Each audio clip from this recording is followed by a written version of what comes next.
Assalamu alaikum girls, I am Miss Saima Khan and today we will have the ninth and the last lecture from the atomic structure chapter. And in this lecture we will discuss all the electronic configuration, that how can we arrange the electrons present in an atom. Electronic configuration, and what is meant by electronic configuration? Representation of filling of electrons in different orbitals of an atom is called electronic configuration. That if suppose say that you have three electrons present in an atom, all those three will be filled in the first shell or in the second shell or in the third shell, in whatever arrangement is over there. This arrangement of electrons in an atom is known as electronic configuration. How do we place the electrons in shells and subshells? This is electronic configuration. And how do we arrange them? It really depends upon the energy, that which orbital has lower energy, that will be filled first, then will be the higher energy level, then higher, and so on. So for that we have to discuss relative energies of atomic orbitals, that which orbital has lower energy and which has higher. And this really depends upon the size of the orbital, or we can simply say that it really depends upon the principal quantum number, that is n, that which shell has to be filled first, whether it is first shell, second shell or third shell, and from shells or orbits which subshell or orbital has to be filled. And the lowest orbital, lowest energy orbital is s orbital. So what is relative energy? That is, the relative energy depends upon the size of the orbitals, and therefore according to principal quantum number, s orbital has the lowest energy, and it increases as that s has to be filled first, then p, then d, and highest energy level will be that of f, and it will be filled at the end. Now from this s, we just can't say that all 1s, 2s, 3s, they will be filled first. No, it won't be like that. We have to see the principal quantum number, that is n, along with that azimuthal quantum number, that is s, p, d and f. That is, both of them has to be considered. Only then we can fill these orbitals according to their energy levels. And what is this energy level diagram? That it increases upwards.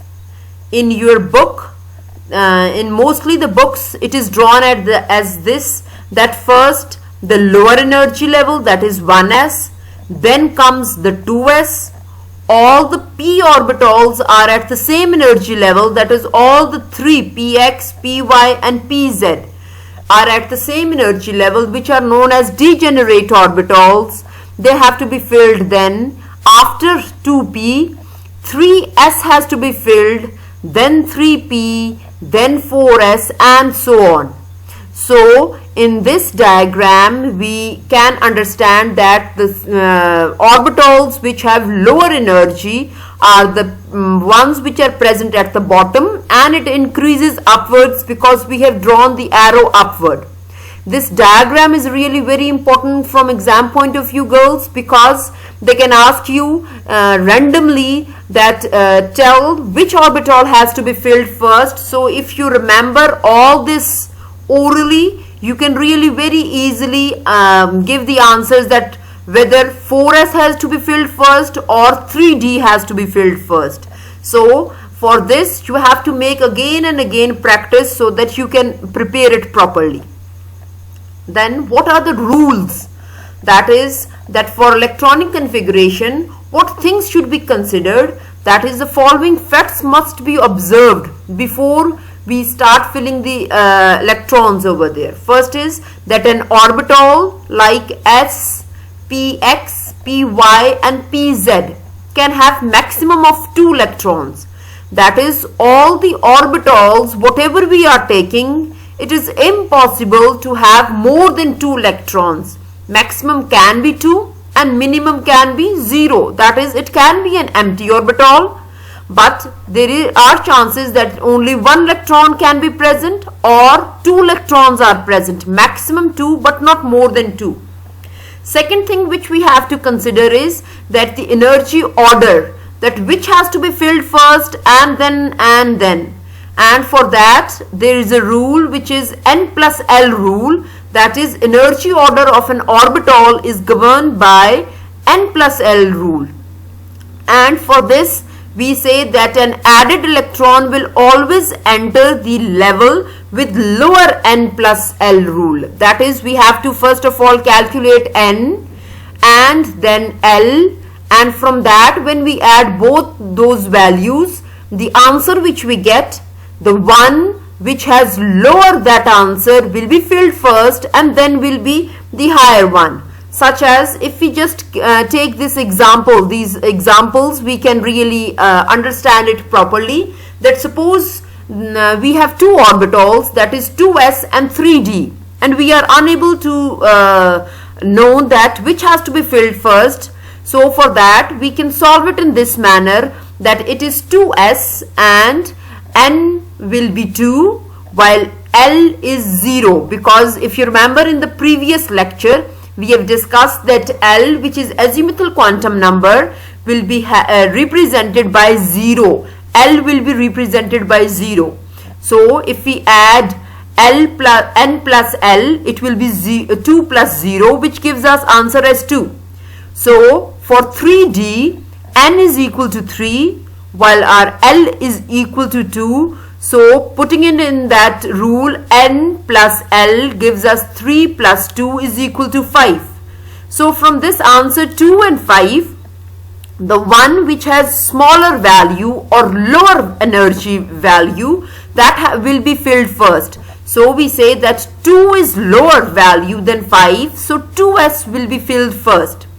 Now suppose we say that we have 3d and 4p orbitals. Apparently it seems that 3d and then 4p will be filled first. So for that it is that 3d, that is our n is equal to 3 and our L is equal to 2. So n plus L gives us as 5. So for 4p we have n is equal to 4 and L is equal to 1. So n plus L is equal to 5. As both of them have same orbital, same value, so the orbital with smaller n value, that is shell number, will be filled first. So it is 3d which will be filled first. I hope, girls, this is very important because mostly this is asked in your objectives. They just give the values as such, these orbitals, that 2s, 3d, 4f, any one of them, and they ask you to fill it. So you have to remember that how do you have to solve all that, and from that you can understand and you can write the correct answer. Now what are the rules for the distribution of electrons in different orbitals? There are 3 main rules for the electronic configuration. First one which will be followed will be the Aufbau's principle. And what is Aufbau's principle? Aufbau is basically a German word meaning building up. That how do we build a structure or how do we build the atom? So according to it, the electrons are placed in energy sub-levels in the order of increasing energy values of sub-levels. That is, the one which will be having lower energy will be filled first and then the higher one, and so on. So Aufbau's principle depends upon the energy level, that is placement of electrons in their orbitals according to energy difference. And this is the one which we have just previously now discussed in the same today's lecture, that 1s has to be filled first, then 2s, then 2p, then 3s, then 3p, 4s and 3d, then 4p, and so on. Next principle which we have to remember for filling up of the electronic configuration is Pauli's exclusion principle.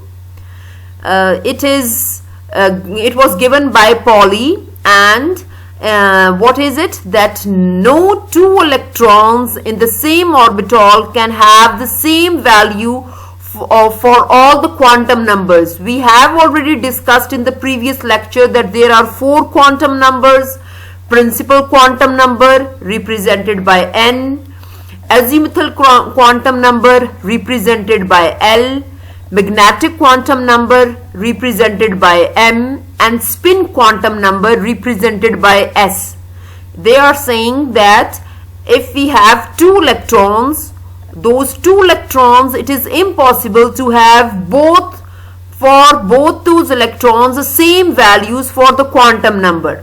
Such as we can say for the first electron, if we are talking about the first electron, n can be 1, L will be 0, M will be 0, and S will be plus half, and it will be anti-clockwise. So, and for the second, it will be n will be 1, L will be 0, M will be 0, but S over here is different. That is, it is negative half and an arrow downward. So it means that any one of them would be different, quantum numbers would be different, indicating that Pauli's exclusion principle is correct. So for this, the orbitals will have maximum of 2 electrons, and they will be with the opposite spin. Now one very important thing to remember is that you don't have to put full arrow as such for representation of both the electrons. It should be half arrow for one electron and another half arrow for another electron. Although in your book they have shown it full arrows, but correct is half arrows, because both of them constitute full one orbital. So electron pair over there, so it has to be half filled. Then comes the Hund's rule, and for that it is, if we have 2 orbitals of same energy level, which is known as degenerate orbitals, and we want to introduce more than 1 electron in them, they should be placed in separate orbitals rather than putting them in the same orbitals with opposite spin. That is, if you have 2 electrons and you want to place those 2 electrons in degenerate orbitals. S do not have any degenerate orbital. Yes, P has degenerate orbitals, Px, Py and Pz, when all of them have same energy level. Similarly, D has also degenerate orbitals, F is also degenerate orbitals. So it means that if we have 2 electrons and we want to put it in p orbital, both those 2 electrons which are present will not be put in the same one orbital. Rather than first we will do half filling and then pairing will start. That is, we can say that the arrangement, best arrangement or the most stable arrangement will be half filling, and this half filling is more stable than complete pairing within the same one orbital. So this is another very important objective, as well as all these rules are very important from your short questions point of view.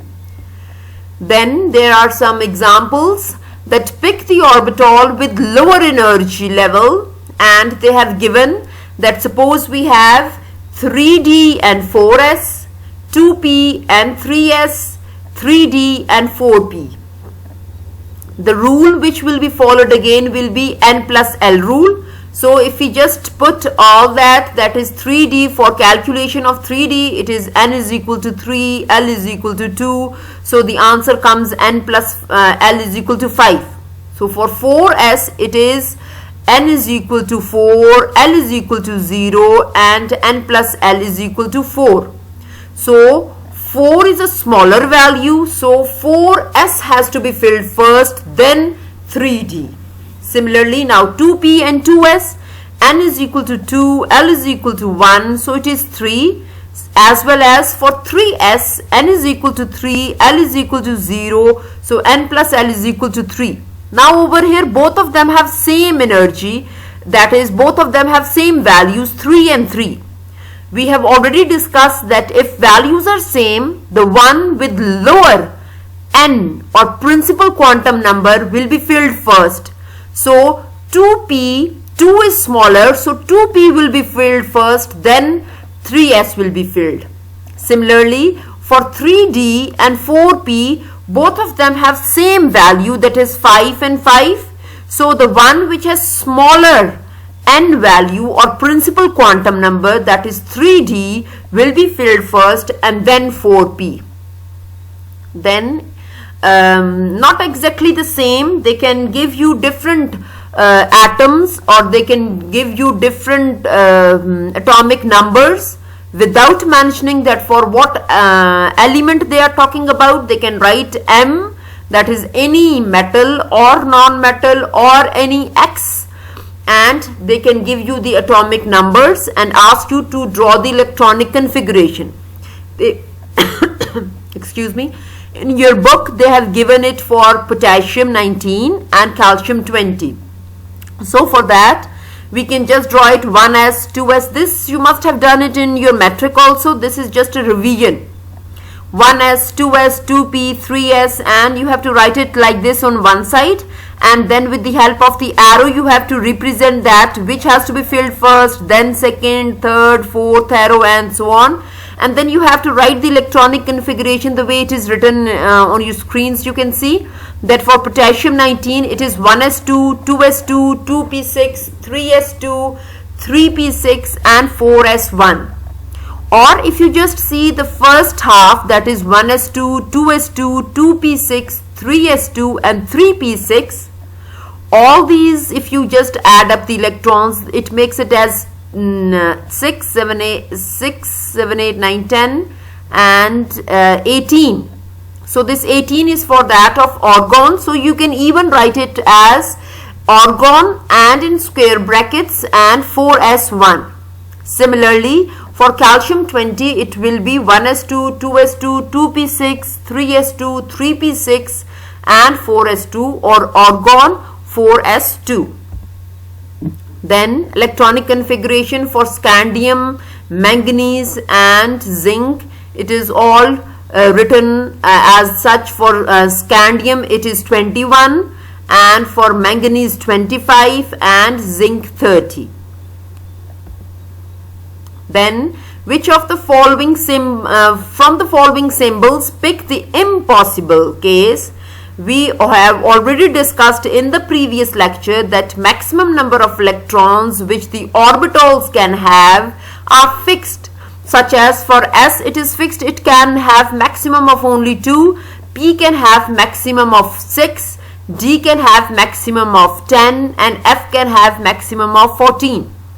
So the ones which are possible are that S has 2, P has 6 and D has 10. So the impossible cases are 6p8, which is wrong. Similarly 6s7, which is also wrong, and 3d11, this is also wrong. So the ones which are not correct are these, and the correct one is only one, that is 6s2.